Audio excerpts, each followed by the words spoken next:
Welcome to the Everyday Apostle, where ordinary lives meet extraordinary faith. Join our host, Kendall Peterson, as we explore how everyday men and women bring the gospel to life wherever they live, work, and play. Let's dive into it right now.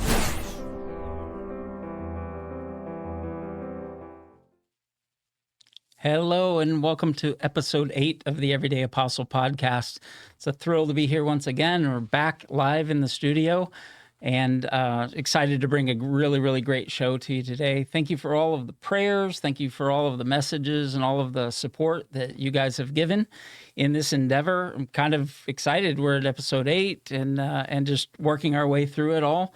And especially a thank you to our partner in today's episode. This episode of the Everyday Apostle is brought to you by our partners, the Wow Center. For over 50 years, the Wow Center has been transforming lives in South Florida by empowering adults with intellectual and developmental disabilities. They offer life skills training, employment opportunities, and social activities that help foster independence and build community. And there's an exciting event coming up you won't want to miss. Join us on October the 25th, 2024 at the beautiful Coral Gables Country Club for Wow Royale, starting at 8 p.m. It's going to be an unforgettable evening with fantastic entertainment, gourmet dining, and the chance to support a truly wonderful cause. To learn more about the Wow Center and get all the details on the Wow Royale event, visit wowcentermiami.org. That's wowcentermiami.org. Get involved, make a difference, and be a part of something amazing. The Wow Center, empowering lives and building brighter futures. See you at the Wow Royale. If you do not know the Wow Center, I strongly encourage you to check them out. It's a phenomenal organization that does great work for adults with developmental disabilities. Shameless plug for my wife, who's the executive director, and her entire team. They do an incredible job there with those individuals. And please check them out. Either go by for a visit, check them out on the website, or if you can, and even better, go to Wow Royale in October. It'll be an incredible event that you really won't want to miss. If you feel a tug on your heart to support this program, we are self-funded and sponsored by guests and visitors. Not guests, I'm sorry, no pressure, guest. We are supported by we're supported by visitors and those that just believe in the mission that we're doing. So if you feel a tug on your heart, check us out at everydayapostle.com, and there are all kinds of ways that you can support our show. Today, I have an incredible privilege. This is a gentleman that was on my list from the very beginning of when I started the concept of this podcast. And he's on my list because of the person he has been to me. He is a friend, a mentor, an incredible brother in Christ. Please welcome into the studio today, Craig Armstrong. It's a pleasure to be here. Like I said, it's very humbling. But any chance that we have to talk, man, I'll gladly take it up. And so I love what you're doing. It's so hard to get the message out in today's world. And hopefully I can provide a little insight into what's going on my walk and see where it goes. Looking forward to that. So for those who do not know Craig Armstrong, let me tell you a little bit about him. He is the Miami office managing partner of Hancock Askew. It's a CPA firm. He has over 25 years experience in accounting, serving clients from Fortune 500 companies to mid-market companies and high net worth individuals as well. He founded his own company, and what was the name of that company? It's Kappa CPA. Kappa CPA. Kappa, he founded that back in 2004, ran that for several years, and then merged with Hancock Askew in 2020. He was also senior manager at Ryder System and served for 5 years at PwC. Yep. That was something I learned that I didn't know before, including 2 years there as South Florida site leader for employee benefit plan audits. Over and above his professional career and his professional work, he has a tremendous amount of experience in community involvement. He serves on the Audit and Finance Committee of Catholic Charities of the Archdiocese of Miami. He advises a number of other charitable organizations in the South Florida area, and I know personally has served on a number of men's retreats. He has a wonderful family, a beautiful wife, Carla, and 2 beautiful daughters, Sarah and Amy, and I guess the rest of that we're going to get to as we get to some questions, Craig. But again, thank you for joining me in the studio. No, it's a pleasure. It's been an incredible journey, to be honest with you, and so very fortunate to have just a loving, beautiful wife, Carla, who I met in high school, which you know, but I was just a pimply faced 16-year-old when I met her. And we've just built this incredible life together with, truly on the foundation of Christ. And so, in many ways, she's the one that really brought me to God, to know him as I know him today. And 2 amazing daughters, as you mentioned, Amy and Sarah. And as an adult, you just want to have well-adjusted children. And this is a difficult world that they're journeying through, and I know we'll probably all need our children.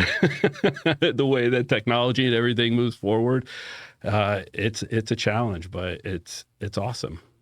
Yeah, I think back to the days where we had to set the clocks for our parents on the VCR, right? And just imagine what we're going to need from our children. Yeah, and back when you had Sony Walkman that you needed batteries, just to get it to go through one full CD. It's everything has evolved, but you know what? There's a foundation that's the same. And that's why I wanted to really be here and talk about it today. Yeah. So let's talk a little bit about that foundation, right? Let's go back to where you grew up and how you grew up. So I'm a native Miamian. There's a few of us out there, but it's I grew up. My parents were Jewish, raised me Jewish, but I would say we were not the most observant family, but we did have some foundational truths, that we lived by as a family, which was you be nice to people. You treat people with respect, with dignity, and I was very fortunate to grow up in it could be a challenging household at times, but a very loving household, though, and that's something that I'm very blessed and fortunate to have, and I might not have recognized where that love came from, but I never felt unloved as a child, which is an amazing thing. Yeah, what a blessing that is. Our last guest last week has almost the exact opposite story, and you kind of see the outflow from that. Are your parents still together? My parents are still together. They've been they've been married over 60 years. Wow. And Carla's parents are still together and the same. And it's and I have two amazing brothers. I'm the youngest of these 3 boys. There's something about the youngest child also that is kind of nice and refreshing. They got it right the 3rd time. But we're a close family. But I would say that we're all different. It's amazing how you could see children that have been shaped or formed right by the same parents, but yet they lead very different lives and very individual lives. And so it's awesome to see. So where'd you go to high school? So ironically, for back in the day when we had junior high, which was 7th, 8th, and 9th, and then high school, 10th, 11th, and 12th. So those 6 years, I actually went to 5 different schools. Oh my. And so there wasn't a lot of consistency in where I was at, right? And I actually graduated from Miami Southridge, which is where I met my wife, Carla. And what I think what took me there was absolutely divine providence. And prior to that, I was at Palmetto High School, and I graduated in 1989, and I had an accident playing baseball, and my opportunity looked like at Palmetto was, had moved past that, and so I ended up transferring to Southridge, and little did I know that it wouldn't have been about the baseball. And that's where I met Carla, and we've just had an amazing life together. Did you play baseball at Southridge? Did you have that opportunity? I did. And not to throw salt in the wounds for Palmetto, but we did beat Palmetto in our district championship game. And so I wouldn't be human if I said that doesn't give me a little bit of pride. No, I have a lot of great friends that went to Palmetto High School that I stay in touch with. Great relationships, and Palmetto is an excellent school. But that's where I know this wasn't about the school or about the baseball. This was about, I think, what my future life was going to be. Right. So, so your wife Carla in high school meets a nice Jewish boy, Craig. Was Carla faithful in high school? I don't mean from a relationship perspective. I mean, yeah, she was a person of faith. Her family, they immigrated from El Salvador, which in the 80s had just a really horrible civil war, and they came to the U.S. And I think some of those elements of their lives are what kind of galvanized their faith and spirituality. That they were able to really instill in their children. And, and for me, it became kind of, I don't want to say easy, but I received a grace that day that I first met Carla. And true story. So we met in trigonometry class. And the first day of school, I was new to Southridge, obviously. And the classroom was in a little portable. And I remember going and sitting in the very back of the portable, right? And kind of leaning back in my chair against the wall and just kind of, chilling, if you want to say. And the teacher walks in and he says, okay, everybody who is in the last seat, move to the closest available seat to the front. And I was like, oh, you got to be kidding me. This is horrible. It's the second seat from the front is what was available. Well, that seat was right in front of Carla. And that's how we met. And from that truly point of singularity, everything changed. So that was on your first day of school? First day of school. No kidding. Yep. And there was this instant connection, and we dated, throughout the entire senior year, and then dated through college, and then got married, and we've been married 31 years. And man, we've just built a life together. That's amazing. I hear stories like that, right? And coming from where we come from, we can see how God moves, right? And God uses all of it. But sometimes I think back to the book of Exodus, and I think of that one line, as Moses is trying to convince Pharaoh to let the people go, let his people go. And there's a simple line in there that said, and God hardened Pharaoh's heart. Yeah. And, he may have enabled your injury, right, just to get you guys together to create this ripple effect in the world, truly in the world, right? Well beyond your family, you've had an impact, both of you guys. And that's just beautiful to see. Well, it's funny you say that because, the baseball coach at the time, I think his heart did harden, and which is what really prompted me to transfer. And looking back, I am so grateful. And, I would just, if I saw him today, I would just say, I want you to know how appreciative I am and grateful for that change. Mm.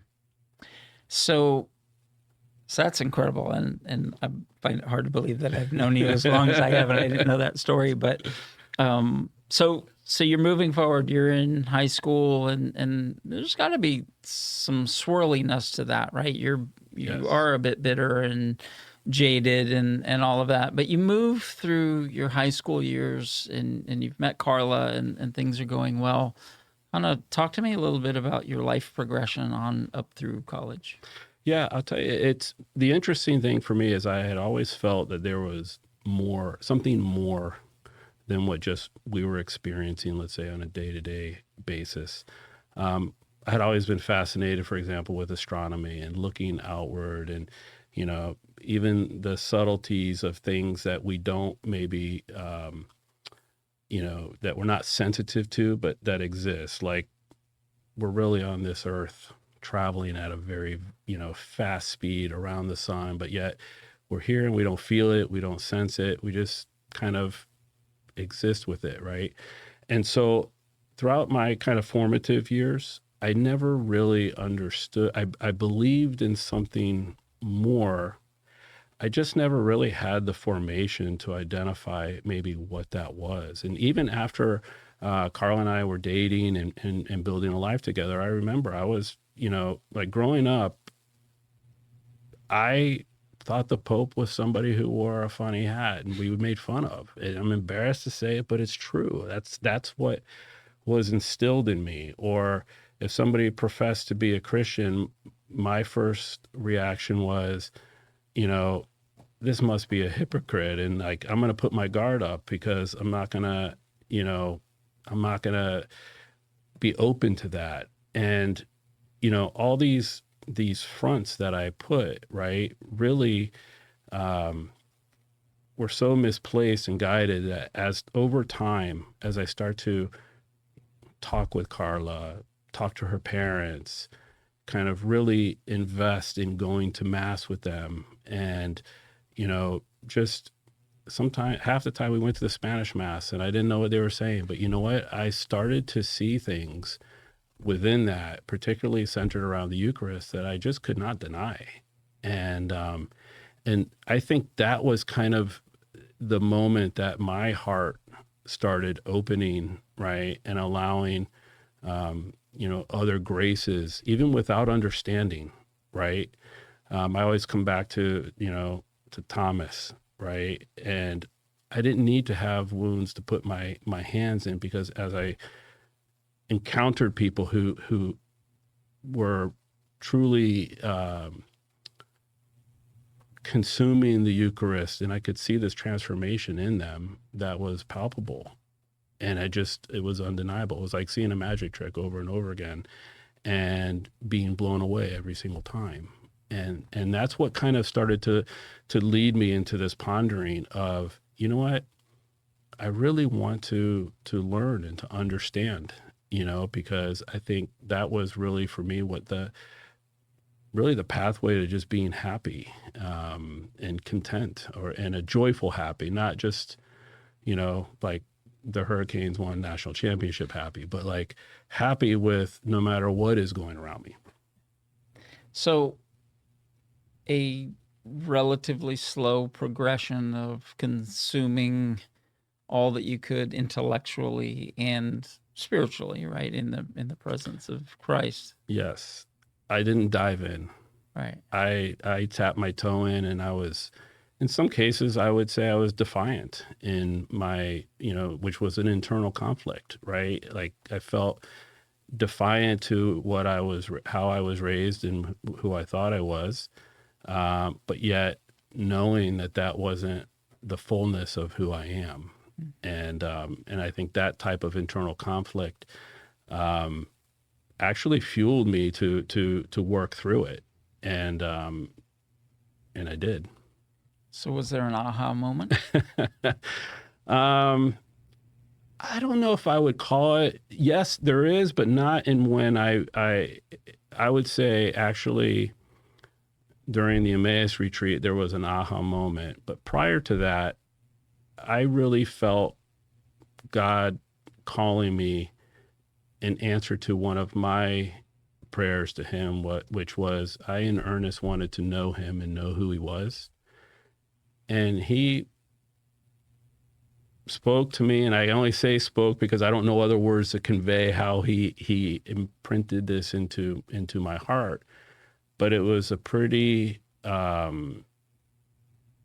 clear, the only way to know me more fully is to know my son Jesus. And I felt intellectually I could accept that, but it hadn't really kind of connected my spiritual self, if you will, right? My emotional self with that intellect. But that occurred at the Emmaus. Okay. So, so moving forward, kind of, you're going through this time period of exploration and acceptance and all of that. Where are you in your timeline? Are you in college? Are you after college? Or yes, all of it? Kind of yes to all of it, but I would say actually, after Carla and I were married, we got married young. We were 21 when we got married. And I would say most of this was between the time of 21 and 25. And so already, kind of working in my professional life to an extent. And, we were mindful of one day having a family and there was never an expectation. This is one of the things that I loved about Carla and her family is, it was important for me that they didn't have an expectation, let's say, of conversion, as an example, in my life. They had the faith and confidence to live, a disciple's life, if you will, preaching in their actions, that they didn't have concern over my salvation. And that allowed me the space to really learn at the pace that, God was preparing for me and calling me to. Wow, what an example as parents, right? And I know that we all want what we believe to be the best for our children, right? A strong relationship with Christ and a path to heaven. And often I personally forget that journey is different for everybody. Yeah. Kudos to them for allowing the boyfriend of their daughter to go at that journey on at his pace and God's pace. Yeah. I'm hoping that they saw something in me that was beyond just the human Craig and my desire and struggles, right, to search for more. And so hopefully I've made them proud with it. I respect them so much that I owe them everything. No doubt in my mind. So you move into a professional environment, which changes the rules of the game in terms of faith, right? It always seems to, where we can be free in church on Sunday to be disciples of Christ, and then Monday morning, you've got work to do and you've got a different set of people. So tell me a little bit about how you navigated that through your career and through your journey. Not very easily. Best analogy I could give is, man, there are times where I feel like I'm an off-road traveler and you're getting stuck in the mud.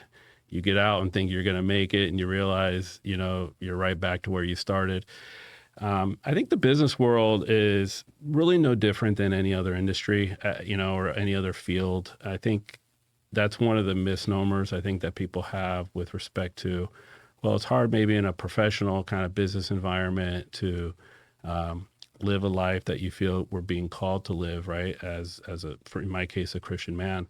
But the reality is it's everywhere in life. And I think that actually empowered me more to be who I am when I kind of came to grips with is just being human, right?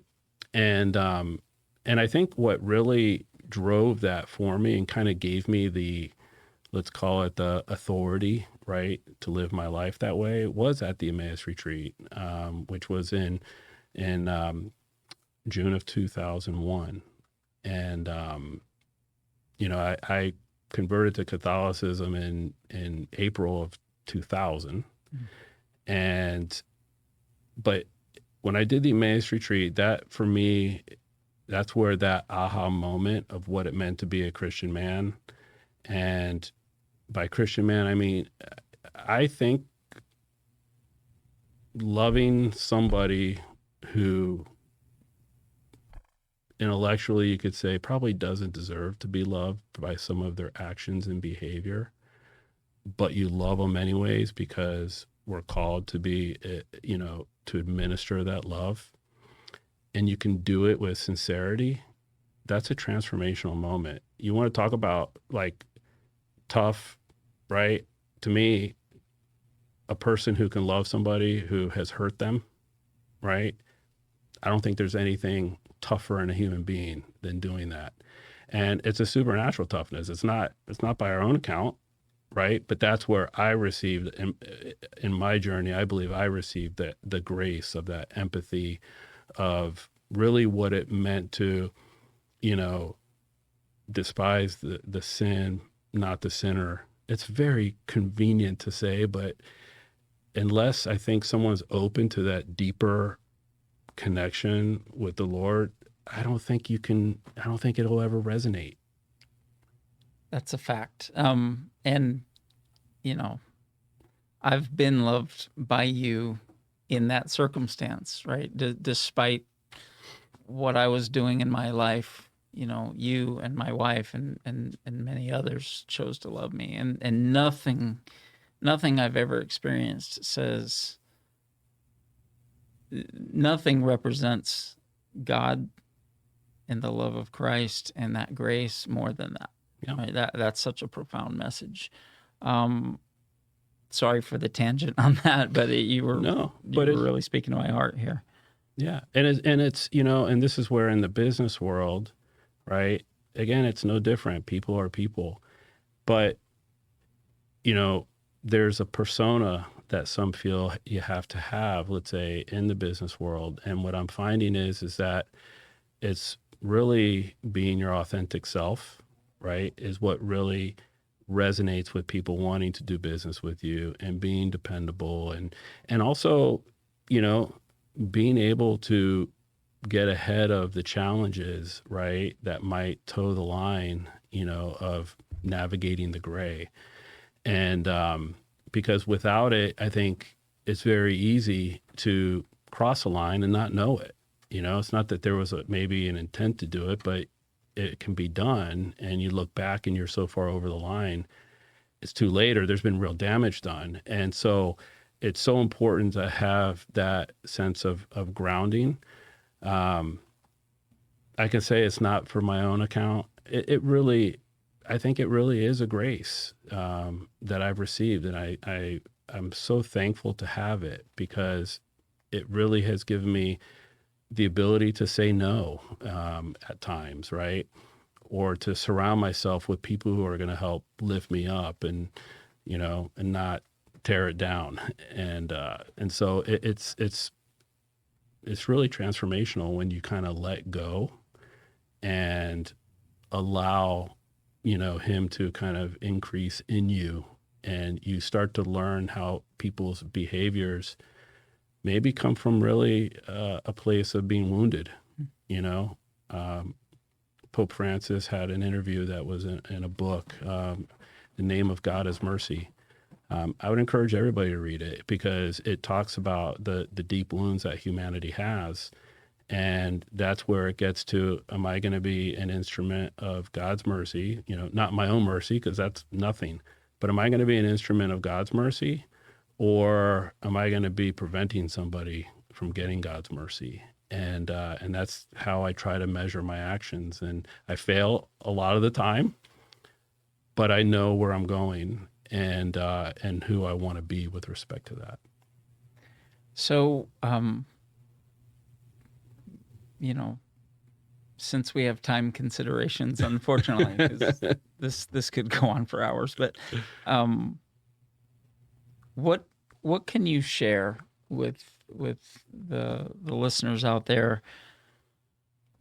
What can you share that would be helpful for them as they're struggling through, like, how do I live my authentic self? How do I live the love of Christ in the workplace when there is that, let's call it artificial fear that you can't? Yeah. Well, it's so hard for so many because, again, I think society can tell us we're not worthy, right? So I think it's very hard for people to forgive themselves.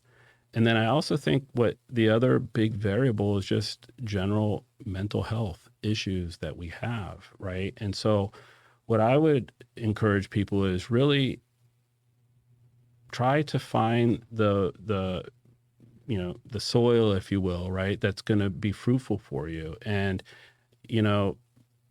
you need the nutrients of faith. You need the nutrients of community, right? Of family, and in some cases of maybe a little help from family members to give you a good examination of conscience. But those are the things that I think help direct us to, from what I would characterize as a disordered heart, right? Because of our sinfulness. But back to an ordered heart of what God made in us and where we're going with that, where he already developed the end for us in our beginning. And I think an ordered heart will get us there. That was beautiful.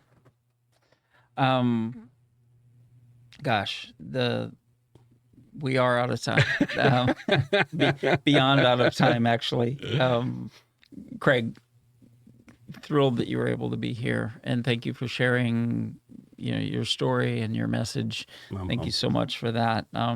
Eternally grateful for your friendship, your fellowship, your love, and for accepting me for all of my flaws, and for being here in the studio with me today. That's all we have today, unfortunately. Please like and subscribe and watch this episode a million times, because there's so much here that is truly beautiful and good and helpful, really. And also, please check out our partner for today's episode, the Wow Center. WowCenterMiami.org is their website, and they do have the Wow Royale, which is going to be great, coming up in October, so check that out. Again, check us out on everydayapostle.com is our website. You can also see all of our episodes on YouTube, on our YouTube channel.